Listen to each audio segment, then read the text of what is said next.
Hi guys, আসসালামু আলাইকুম। তো আজকে আপনাদের সামনে আমি একটা নতুন ভিডিও নিয়ে এসেছি। সো এখানে দেখতে পাচ্ছি আলু কেটে রাখা হয়েছে, তারপর এখানে লাউ শাক রাখা হয়েছে কেটে, আর এখানে দেখতে পাচ্ছি ধনেপাতা কুচি নেওয়া হয়েছে গাইস, এই দেখো। আর এখানে পেঁয়াজ কুচি, তারপর রসুন কাঁচামরিচ নেওয়া হয়েছে। আর গাইস দেখতে পাচ্ছি এখানে ভাত হইতেছে। আর এখানে দেখতে পাচ্ছি কচুর আটি বসাইছে, তা অবশ্যই সিদ্ধ করার জন্য গাইস, এই দেখো। আর বাইরের অবস্থা দেখো, সবাই শাকসবজি বিক্রি করতেছে, যাদের যা আছে সবাই নিজে নিজে কাজে ব্যস্ত গাইস, এই দেখো। আর এই দেখো করে এখন পেঁয়াজ আর তেল দিয়ে দিছে গাইস। এখন পেঁয়াজ তেল দিয়ে এটাকে একটু ভালোভাবে নেড়ে চেড়ে নিতেছে গাইস, এই দেখো। ভালোভাবে এটাকে একটু নেড়ে চেড়ে দিতেছে, এই দেখো।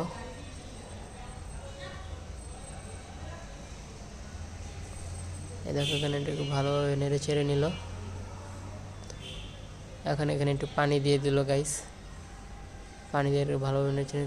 সো এখন মশলাগুলো ভালোভাবে কষানো হইতেছে, কারণ এখানে মরিচ, তারপর আদা রসুন হলুদের গুঁড়ো সব অফ ক্যামেরাতেই দেওয়া হয়েছিল গাইস। আর এখানে দেখতে পাচ্ছ ভাতটা হয়েই গেছে প্রায়। আর এখানে দেখতে পাচ্ছি ইলিশ মাছগুলোকে দিয়ে দিছে কষানোর জন্য। আজকে ইলিশ মাছ দিয়ে কচুর আটি দিয়ে রান্না করা হবে গাইস। এখন সেই জন্য কচুর আটিটা আলাদা করে রাখা হয়েছে। এটা কষানোর পর কচুর আটিগুলোকে এখানে দেওয়া হবে। আর যারা আমাদের চ্যানেলে নতুন, অবশ্যই আমাদের চ্যানেলটি সাবস্ক্রাইব করে দিন, পাশে থেকে বেল আইকনটি বাজিয়ে দিবেন। আর এখানে দেখতে পাচ্ছ লাল শাক বসাইছে। আর এখানে দেখতে পাচ্ছি ইলিশ মাছগুলোকে কষানো হইতেছে। সো আমার বাবা আনছিল আজকে সকালবেলা গিয়ে বাজার করে লাল শাক আনছে, তারপরে যে কচুর আটি আনছে, তার খাইতে মন চাইছে সেই জন্য নিয়ে আসছে। আর লাউ শাক নিয়ে আসছে গাইস।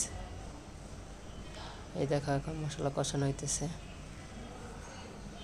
এখন মশলা কষিয়ে মাছগুলোকে উঠিয়ে ফেলছি। আর এখন কচুর আটিগুলোকে দিয়ে দিছি গাইস। এখন কচুর আটিগুলোকে ভালোভাবে নেড়ে চেড়ে নিতেছি,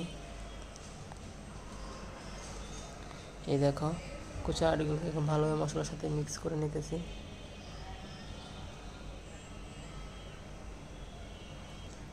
আর এখানে দেখতেই পাচ্ছ মাছ কষানোগুলোকে রাখা হয়েছে একটা বাটিতে আলাদা।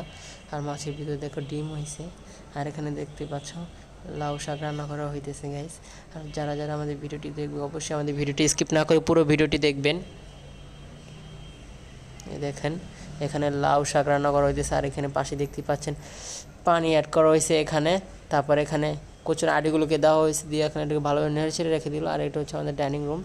এটি দেখতে পাচ্ছেন ফ্রিজের ভিতরে আমার বাবা কালকে রাতের মৌজো নিয়ে আসছিলো, সেই মৌজোটাও এখন ডিপে রাখা হয়েছে ঠান্ডা করার জন্য, যে গরম পড়ছে। আর এখানে দেখতে পাচ্ছ কলাও নিয়ে আসছে আমার বাবা, এই দেখো। আর এখানে দেখো ফ্রিজে পটল আনা হয়েছে আমার বাবা, তারপর পেঁপে আনছিল সকালবেলা। আর এখন দেখতে পাচ্ছ পেঁয়াজ ভাজতেছে। আর এখানে লাউ শাক প্রায় হয়ে গেছে। আর এখানে দেখতে পাচ্ছ কচুর আটি দিয়ে ইলিশ মাছ দিয়ে রান্নাটা প্রায় শেষ। আর আমার মার একটা কাহিনী দেখো।